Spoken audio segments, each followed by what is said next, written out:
Buenos días.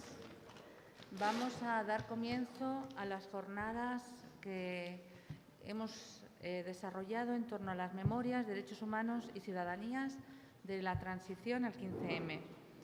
Como todos ustedes saben, estas jornadas se van a desarrollar entre el 20 y el 30 de noviembre en la facultad y fundamentalmente, y lo digo, lo tienen ustedes en el programa, ¿de acuerdo?, han sido organizadas por la Delegación de Estudiantes, me voy a olvidar de alguien, por algunas asociaciones de estudiantes de la facultad y cuentan, por supuesto, con la colaboración de la propia facultad, del decanato de la facultad.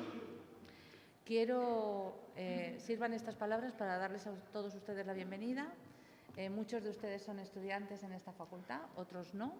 Les agradezco mucho que vengan a estas jornadas.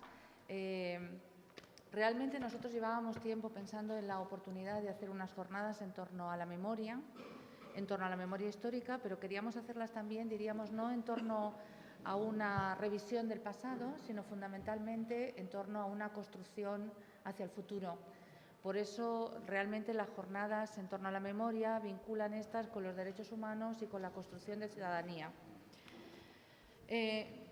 Fíjense que es un tema que a mí siempre, yo soy latinoamericanista, me preocupó y en un determinado momento yo recuerdo un libro que escribió la profesora Elizabeth Yellin en torno a las conmemoraciones del pasado, que era una revisión un poco de las fechas, diríamos, la conmemoración de las fechas infelices.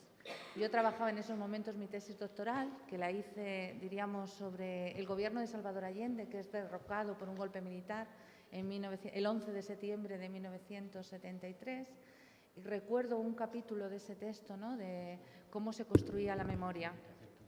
¿No se oye? Perdón. Bien. Como saben, creo que las cuentas con el pasado no están saldadas, ni en términos institucionales ni en términos simbólicos, y de alguna manera estas jornadas vienen a intentar construir o a intentar explicar también las diferentes interpretaciones en torno al pasado, en torno a esas fechas o en torno a esos hechos, ¿no?, que están siendo disputados entre los diferentes actores y que generan conflicto también.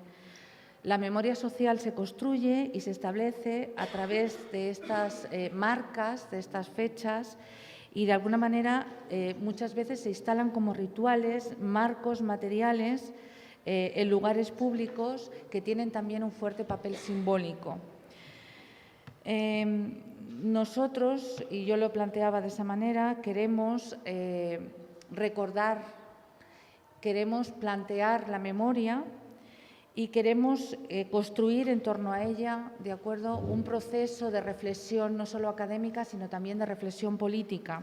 Es decir, creo que estas fechas o estas jornadas no solamente buscan, de alguna manera, que diferentes actores, algunos académicos y otros políticos, nos hablen de ese proceso de construcción social, sino que fundamentalmente también creo que sirva como un proceso de reflexión política. Decía Elizabeth Yellin, y a mí me parece muy importante en la facultad, que una de las cuestiones que le habían surgido cuando planteaba este proyecto de investigación en torno a las conmemoraciones era la diferencia que existía de la visión entre los más jóvenes y los más mayores. Es decir, aquellos que habían vivido las fechas infelices y todos otros que no tenían experiencias personales en torno a este tipo de conmemoraciones. Por eso creo que estas jornadas tienen mucho sentido, porque pretenden informar, ¿de acuerdo?, pretenden dotar de sentido, pretenden de alguna manera también trasladar la discusión y las disputas de las ideas y de las ideologías en torno a este tipo de bienes simbólicos. En esta primera mesa vamos a contar con Emilio Silva, miembro fundador de la Asociación por la Recuperación de la Memoria Histórica, que está a mi izquierda, el profesor Ariel Jerez, profesor del Departamento de Ciencia Política de la Administración, que ha sido uno de los, diríamos, grandes organizadores de la cabeza pensante de estas jornadas, Paula Bernabeu, estudiante en prácticas de la Asociación por la Recuperación de la Memoria Histórica, Daniel Medina, que es el representante de estudiantes de la lista unitaria de izquierdas de Somos Aguas Alegre, y Carmen Romero, que es la presidenta de la Delegación Central de Estudiantes de esta universidad. Entonces, si les parece, le doy la palabra a Emilio para que comience e irán interviniendo en este orden. Muchas gracias. Bueno, buenos días a todas y a todos. Muchas gracias. Quiero agradecer la participación no solo de los que están aquí sentados, sino de las estudiantes y los estudiantes que andan ahora subidos por andamios o que han preparado la música con la que las personas que han llegado han ido siendo recibidas, etcétera, etcétera. Yo estudié en esta facultad el año que se estrenó, creo que fue el 88-89.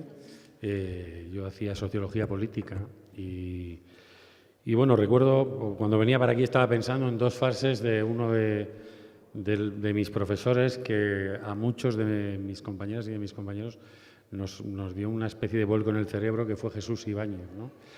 Y estaba recordando dos frases, una como él definía lo que debía ser un investigador social, ¿no? Que era, bueno, usaba el mito de Prometeo, ¿no? Cómo había que quitarle el fuego a los dioses y entregárselo al pueblo. Es algo que se puede hacer a través de la interpretación, de la deducción o de la denuncia de los mecanismos del poder, ¿no?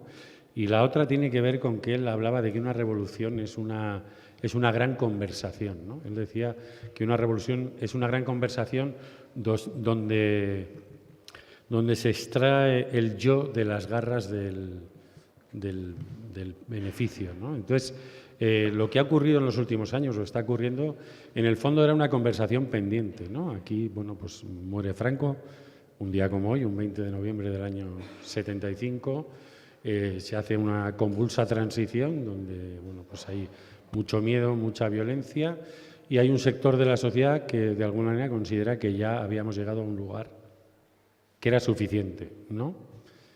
Y bueno, pues que incluso inicia una narrativa para decir, como casi en el Cándido de Voltaire, ¿no? Pangloss, que vivíamos en la mejor de las democracias posibles, ¿no?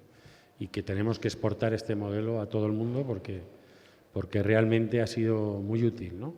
Pero yo creo que yo soy nieto de un desaparecido que por una casualidad encontró la fosa de su abuelo, la investigó, con ayuda de un grupo de gente se exhumó y con la petición de ayuda de otra gente, pues se empezó a ayudar a otras familias que estaban en la misma situación y en el fondo había ahí un debate o una crítica implícita que eso estuviera ocurriendo en el siglo XXI, ¿no? Pero también es muy útil para entender, y lo digo desde el punto de vista de las ciencias sociales, cómo hay estelas políticas, ¿no? Que no desaparecen.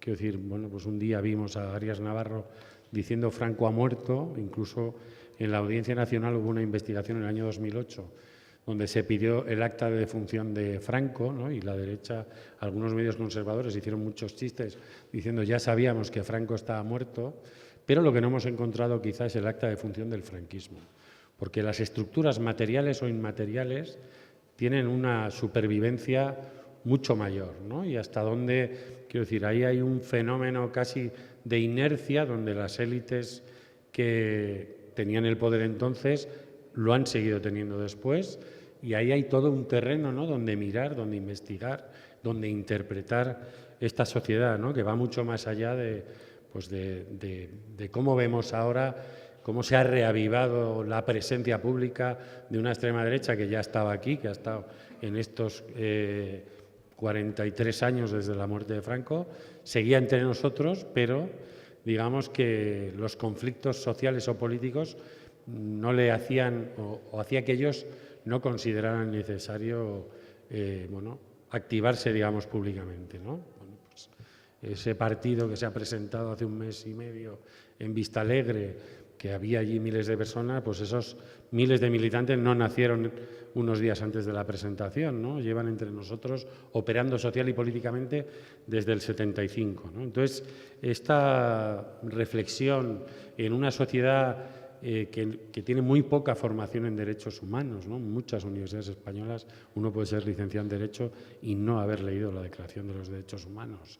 Y eso es algo que alguien ha decidido políticamente, ¿no? Porque igual cuanto peor formados estemos en esa materia, pues más, voy a decir, cómplices podemos ser por acción o por omisión con todas esas cosas que quedan de la dictadura, ¿no? Un ejemplo es el Arco de la Victoria, del que emergen miles de estudiantes todos los días desde el intercambiador de Moncloa y que, bueno, está a unos cientos de metros de la residencia de todos los presidentes del gobierno y a ninguno le ha causado un conflicto pasando por allí como para decir, esto no puede ser, ¿no? Un monumento que celebra la victoria de 3 ejércitos fascistas que son los que desfilaron el día de la victoria en Madrid, ¿no? En el desfile de la victoria. Entonces, todo este conflicto que estamos viendo, bueno, pues yo creo que para una facultad como esta implica voy a decir casi una oportunidad, ¿no? Porque de pronto lo que está ocurriendo con la memoria es un escáner, ¿no? Un escáner que nos está enseñando muchas cosas que hemos sido incapaces o ha habido mucha gente que no quería que se radiografiase durante años, ¿no? Entonces, este escáner nos deja ver que en el IBEX 35 hay unas cuantas empresas que usaron esclavos políticos. En Madrid se utilizaron hasta 1967, 30 años después de la guerra, para construir el barrio de Mirasierra. Lo hizo uno de los grandes testaferros del dictador, Banús, que tiene un maravilloso puerto en la Costa del Sol española y que fue un esclavista, ¿no? Al que el Estado le alquiló durante años presos políticos para hacer ese tipo de obras, ¿no? El escáner nos va enseñando cómo nuestra cultura, incluso algunos sectores de nuestra academia han mirado para otro lado o han preferido otras cuestiones que igual generaban menos conflicto para hacernos un relato de nuestra política más reciente, ¿no? Pero pues en estos años hemos visto, pues igual uno de los padres de la Constitución, al que veremos desfilar por una alfombra roja el próximo 6 de diciembre, cuando se cumplan 40 años, es Miguel Herrero de Miñón, que ha hecho millonario como lobista recalificando suelos de la familia Franco. Ha ganado millones de euros. Solo una noticia que podéis ver en El Mundo dio un pelotazo en el que se llevó 3 millones de euros. Bueno, todo ese ejercicio de radiografía nos está enseñando un montón de cosas que estaban veladas, digamos, debajo del suelo el suelo político que pisamos todos los días y que ahora, con una luz roja de una sala de revelado, pues estamos viendo realmente lo que estábamos pisando, ¿no? Algo que es muy interesante, no solo para conocer quiénes somos, entre quiénes convivimos y cuál es verdaderamente nuestra realidad política, sino para tener una oportunidad real de cambiar lo real, ¿no? Porque a veces nos han dejado pelearnos en un terreno más simbólico, pero que era compatible con una estructura de poder que venía, en muchos casos, ha sido una puerta giratoria para muchísima gente, que ha blanqueado incluso sus biografías en los años 70, ¿no? Entonces, yo creo que este espacio y con personas que están ahora mismo estudiando en la universidad es muy interesante para ver que todavía el franquismo, en estructuras políticas, en comportamientos, en la falta de conflictividad juvenil, ¿por qué no decirlo? ¿Qué país soporta un 50% de paro? Y no ocurre nada, nada. Entre los jóvenes, prácticamente, quiero decir, no hay conflicto, ¿no? Y eso es un aprendizaje cultural, ¿no? A ser capaz de sostener esa vida interminable en una casa familiar sin tener un proyecto propio que te genere un conflicto. Todo eso es aprendido, ¿no? En muchos casos, la baja participación política. Entonces, la reflexión y toda la energía que se le pueda enchufar a esa máquina de radiografiar lo que todavía está, los huesos del franquismo que todavía están aquí, ¿no? En el esqueleto de esta democracia, poder distinguir los que son del franquismo y los que son de la democracia, poder extirpar esos huesos del franquismo que todavía están en esta arquitectura, pues yo creo que tiene que ver con la reflexión, ¿no? Y son una oportunidad narrativa para investigar, para hacer cine, teatro, para pintarlo, para fotografiarlo, quiero decir, para que otros lenguajes nos enseñen de forma que igual es mucho más sencilla para nosotros lo que todavía está entre nosotros y no debería estar, ¿no? Y entonces yo creo que un acto como el que se va a producir luego, que tiene un carácter simbólico, ¿no? De gente que estaba luchando por una universidad libre, ¿no? Una pintada, por ejemplo, que es tremendamente inocente para nosotros si la viéramos hoy, ¿no? Por una universidad libre, bueno, pues casi ni dejaríamos la cabeza mirándola, porque es algo así como, eso era un atentado casi terrorista en una dictadura, ¿no? Y bueno, recientemente ya acabo, yo estaba viendo la obra Luces de Bohemia, ¿no? que es una obra de hace 100 años, que ahora está en el María Guerrero, y claro, ves la ley Mordaza, quiero decir, ves todavía cosas que llevamos 100 años, o si es que hemos acabado el siglo XIX, que realmente no lo sabemos, en un bucle, ¿no? Donde no conseguimos unas élites que sean liberales en el mejor sentido de la palabra, ¿no? Si es que lo tienen, que sean capaces de tolerar económicamente, tolerar políticamente, tolerar socialmente, y sean capaces incluso de condenar el franquismo, ¿no? Porque aquí se ha producido esa rara anomalía, y lo voy a ejemplificar, en el que hasta hace poco ha sido presidente de Radio y Televisión Española, que en una entrevista en el diario El País, en la época de Aznar, cuando también fue presidente de Televisión Española, le preguntaron si era antifranquista y él dijo: no soy anti nada y mucho menos antifranquista, ¿no? Pues esa cultura que ha permitido decir soy demócrata y no soy antifranquista es una anomalía, ¿no? Y hay un deber en acabar con ella. Luego, quien quiera que sea todo lo de derechas, lo de izquierdas, que le dé la gana, pero eso no puede ser compatible, y es compatible en todas las estructuras de nuestro Estado, ¿no? Entonces, yo espero que estas jornadas sirvan, bueno, no voy a decir para levantar la curiosidad, pero sí para entender que todavía eso está entre nosotros y nos impide avanzar, ¿no? Llevamos un grillete en las piernas de nuestra democracia que se construyó en esos momentos y que tenemos que darle martillazos hasta que nos liberemos de él. Muchas gracias.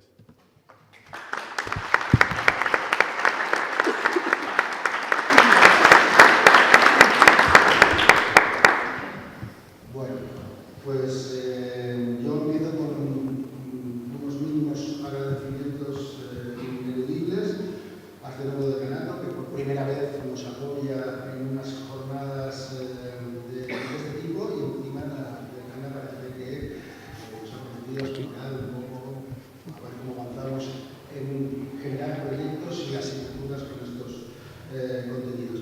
También a los compañeros de Luisa, que yo creo que hoy es el espacio de confluencia de todas las ramas del modelo estudiantil crítico, que yo creo que vienen haciendo una demanda sostenida de memoria hace tiempo, como podemos ver en este mismo salón de actos, bautizado Marín Nájera por la estudiante ahora de ella, pero yo creo que eso también marcó un momento fundamental en junta de facultad.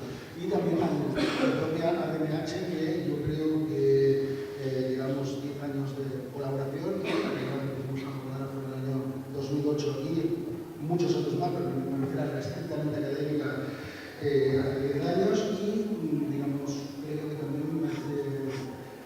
de felicitarse de que el convenio de prácticas que tiene la ADMH haya servido para... ya lleva 6 años y haya servido para que un montón de estudiantes hayan incursionado un poco en esta temática y en estas agendas, y bueno, un poco que también permite plantear nosotros proyectos a futuro. Simplemente 4 ideas que me parece que están detrás del marco que estructura un poco las jornadas,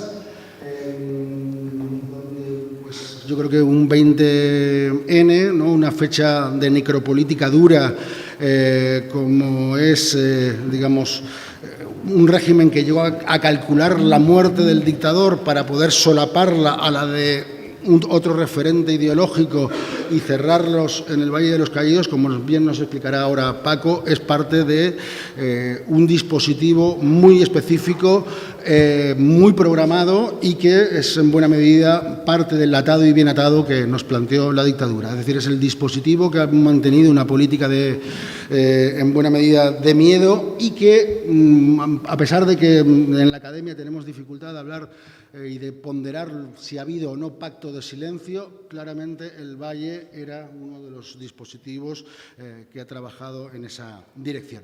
Yo solamente plantear estas 4 ideas, que creo que una de ellas sería rescatar el componente generacional de esta demanda de memoria.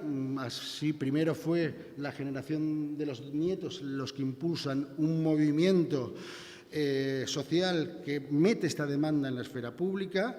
En ese sentido, creo que fue un movimiento madrugador en el cuestionamiento un poco de la política reciente, de una crítica al régimen del 78, y que eso también, después el propio 15M,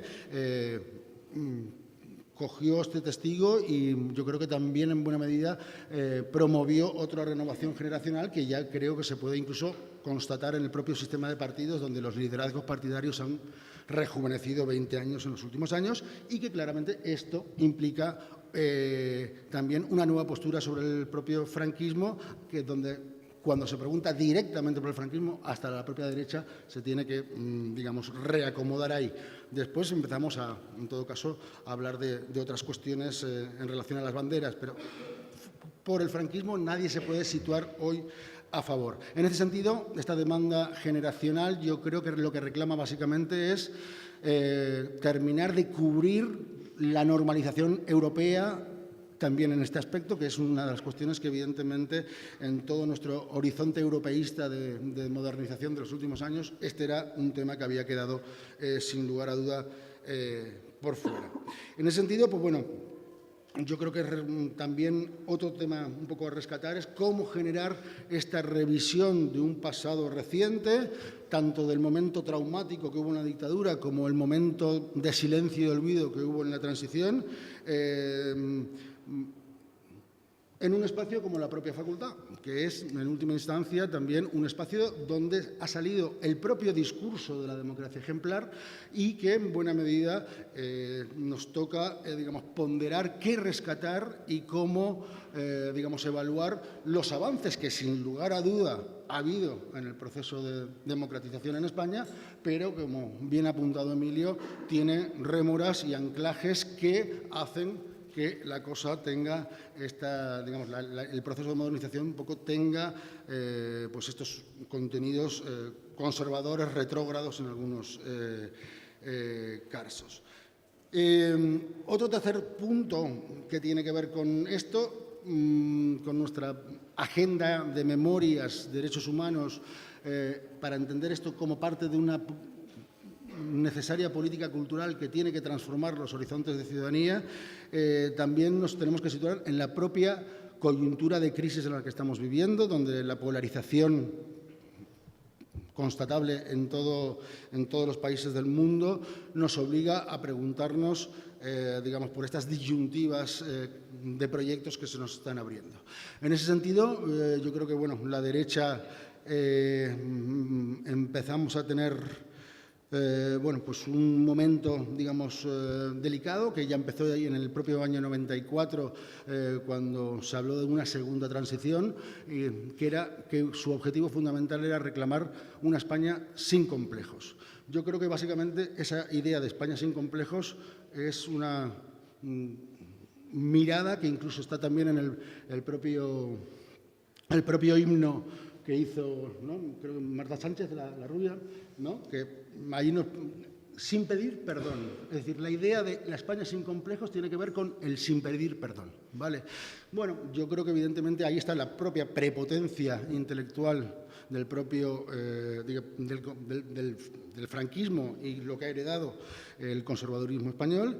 Y en ese sentido, bueno, hoy deberíamos también preguntarnos si España en qué medida va bien o cómo deberíamos repensar todo esto. Evidentemente, pues hoy podemos ver un poco cómo tenemos a PP, Ciudadanos y Vox en una misma posición, defendiendo pues una unidad de España,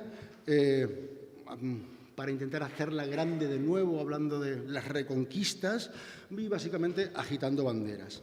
Yo creo que ahí tenemos un gran problema estructural que, vamos, yo creo que todos los estados modernos tienen un problema interno en sus nervios que confrontan un poco en determinados momentos de crisis la soberanía nacional y la soberanía popular, ¿no? Pero yo creo que en el caso, digamos, en España estamos viendo cómo esta soberanía en relación a la identidad nacional pues normalmente juega siempre en contra un poco de una identidad más democrática por la base.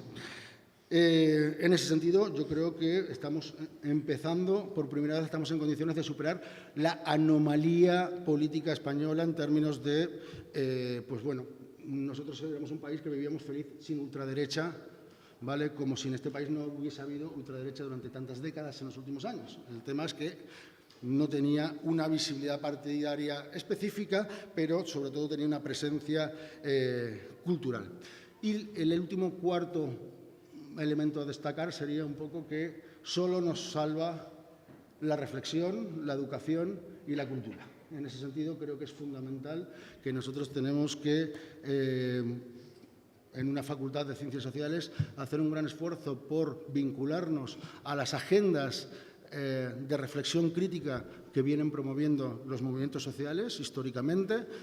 Ya en su momento, pues mal que bien, los movimientos sociales, el propio movimiento obrero fue germen fundamental para configurar lo que José Antonio Marina llama el mayor invento ético del siglo XXI, que fue el estado de bienestar, pero también todos los movimientos sociales posteriores, el mayor invento ético del siglo XX, y yo creo que conseguir las nuevas ciudadanías, los inventos éticos para el siglo XXI pasan por trabajar esas agendas que nos traen los movimientos feministas, pacifistas y, sobre todo, hoy ecologistas, ¿no? En ese sentido, yo creo que en esa imagen que utilizaba la filósofa Marina Garcés del necesitamos una nueva ilustración radical, necesitamos pensar de nuevo unas coyunturas crítica donde tenemos que configurar nuevas agendas y nuevas coaliciones para impulsar esa ciudadanía del siglo XXI y en ese sentido yo creo que el 15M fue un primer paso que nos sitúa aquí y que yo creo que también le da esta perspectiva de jornadas de reflexión teórica situada, ¿no? Que la planteamos desde la transición al 15M. Gracias.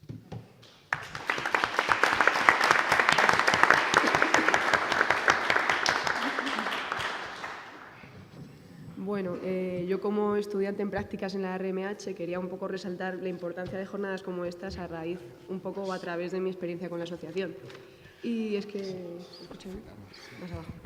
Y es que mis compañeros y yo llevamos a cabo un par de investigaciones. Una de ellas consiste en un seguimiento de una víctima en la guerra o en la posguerra del franquismo y seguir cuál fue su trayectoria hasta su desaparición.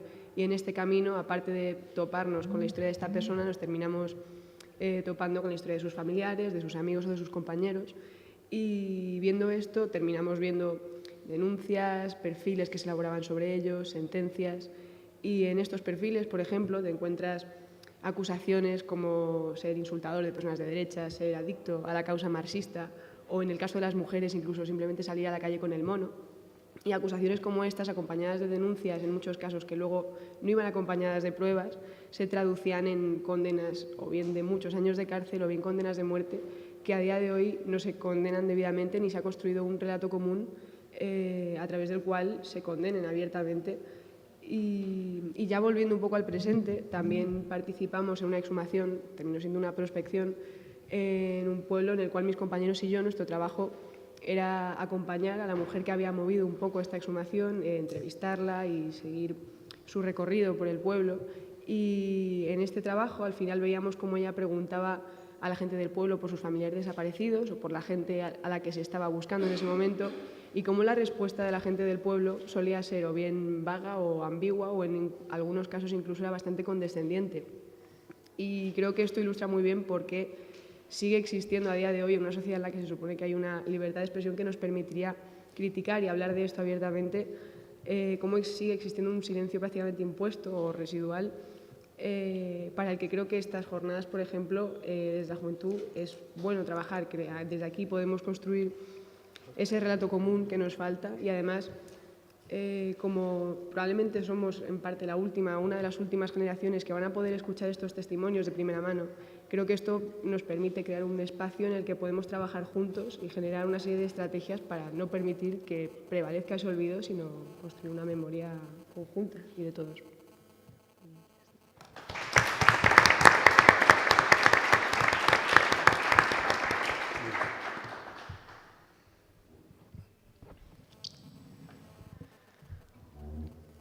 Bueno, en primer lugar quería volver a repetir el agradecimiento, ¿no?, a todos los actores, ¿no?, que han permitido que estas jornadas finalmente se realizasen, ¿no?, a la facultad y a la decana, que nos ha dado el apoyo con estas jornadas.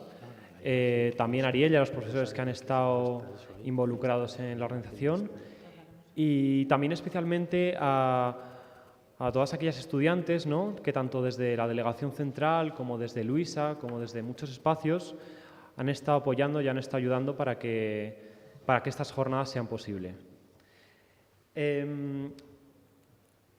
Personalmente, desde mi punto de vista, entiendo que estas jornadas, digamos, plantean tres cuestiones. En primer lugar, creo que estas jornadas suponen un homenaje imprescindible a todas aquellas personas que dieron la vida por la democracia y por la libertad en nuestro país. Y por eso, como comentó Ariel, la localización de este acto no es baladí, no es porque sí.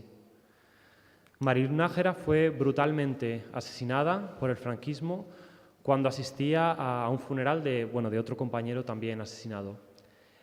Y este es un homenaje también para ella.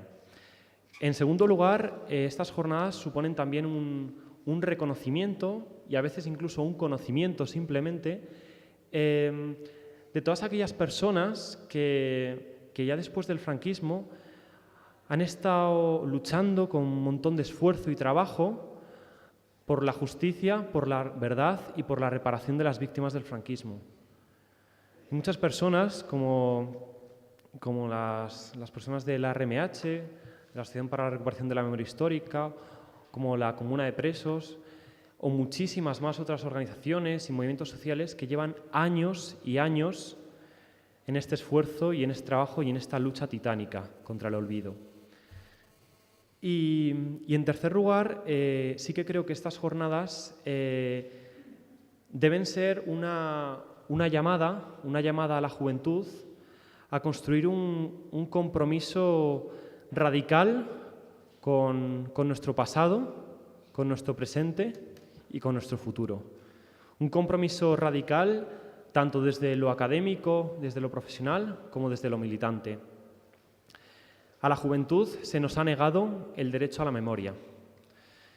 Y, sinceramente, creo que este es el momento para que la juventud lleguemos y rompamos ya el pacto del olvido. Muchas gracias.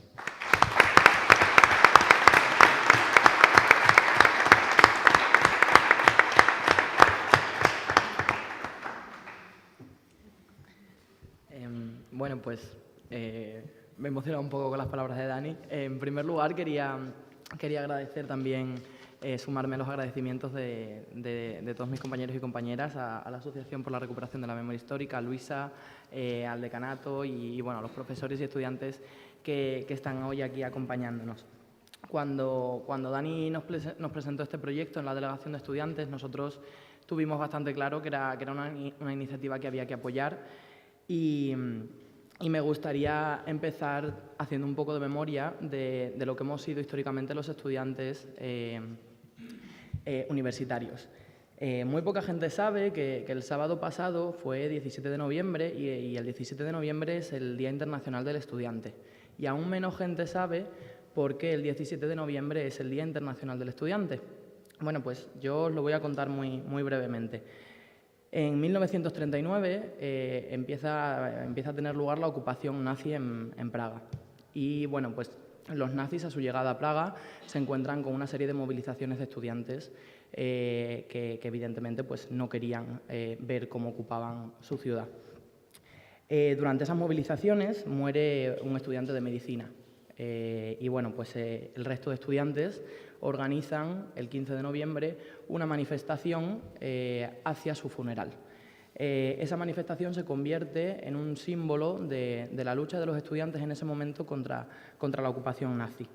Días después, el 17 de noviembre, fusilan a 9 estudiantes y en los meses siguientes hasta 1.200 estudiantes son llevados a campos de concentración y fusilados también posteriormente.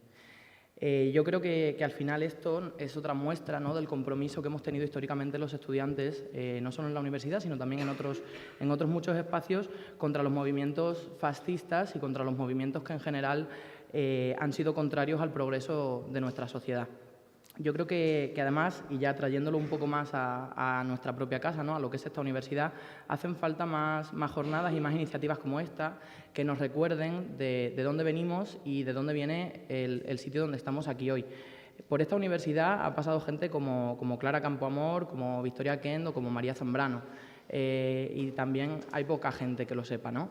Es importante que sepamos que de esta universidad ha salido mucha gente que históricamente ha luchado por la democracia, que ha luchado por la libertad y bueno, no voy a volver a mencionar a Mariluz Nájera, pero desde luego tenemos que tener bastante presente que muchos estudiantes de esta facultad arriesgaron su vida y algunos incluso la perdieron por la democracia, como comentaban mis compañeros. Quiero añadir también, y quiero relacionarlo con una anécdota mía personal de por qué yo considero que la universidad es tan importante en este fomento de recuperar nuestra memoria y en esta necesidad de tener claro un horizonte y un futuro mucho más justo, ¿no? y que precisamente ese horizonte, para que podamos mirar al futuro y podamos pensar en un futuro digno, tenemos que tener claro que no pueden pasar las mismas cosas que ocurrieron en el pasado. Y aquí va mi pequeña anécdota, ¿no? Cuando yo hace 5 años decidí venir a estudiar a esta facultad, Ciencias Políticas, bueno, pues yo era la primera de la familia de mis primos y demás que iba a ir a la universidad y mi abuela me preguntó, bueno, hija, ¿ya sabes qué quieres estudiar? ¿Qué vas a hacer? Y yo le dije a mi abuela, abuela, he decidido que me voy a ir a la Complutense a estudiar Ciencias Políticas. A mi abuela en ese momento se le puso cara de pánico y me dijo, no, por favor. Y yo le dije, ¿por qué no? Y me dijo, porque es peligroso, porque la política es peligrosa. Eso al final sigue siendo un pozo de todos los años que vivieron nuestros abuelos, pero también incluso algunos de nuestros padres, ¿no?, los que son algo mayores, pues durante una época muy oscura en la que ni siquiera se permitía a la gente participar políticamente en ningún espacio, pero ni políticamente, ni cultural, ni de ningún tipo, ¿no? La participación directamente estaba prohibida. Y desgraciadamente seguimos viendo ese pozo a día de hoy en cómo a la gente le cuesta involucrarse y en cómo hemos ido viendo durante todos estos años con diferentes movimientos sociales cómo la juventud sobre todo, pero también arrastrando a nuestros mayores, intentábamos romper con esas dinámicas e intentábamos hacernos con las riendas de nuestro presente y de nuestro futuro. Yo por eso creo que la universidad en este sentido juega un papel tan sumamente importante y por eso creo que estas jornadas son tan necesarias, pero creo que también tenemos que pensar que no solo hay que hacerlo aquí en la Complutense, que ya estamos súper mentalizados y súper mentalizadas, sino que también tenemos que llegar a otros puntos de este país para hacer ver a gente como mi abuela que la política no es peligrosa y para que no vuelvan a decirles a sus nietos que no tienen que participar políticamente. Y bueno, simplemente pues de nuevo dar muchísimas las gracias y nada, que espero que estos días sean súper acalorados en debate y súper nutritivos para todo el mundo. Muchas gracias.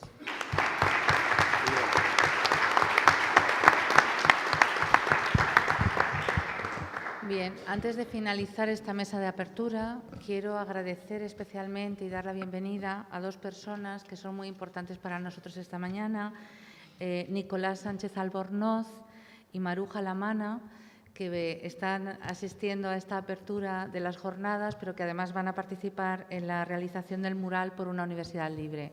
Por favor, un aplauso.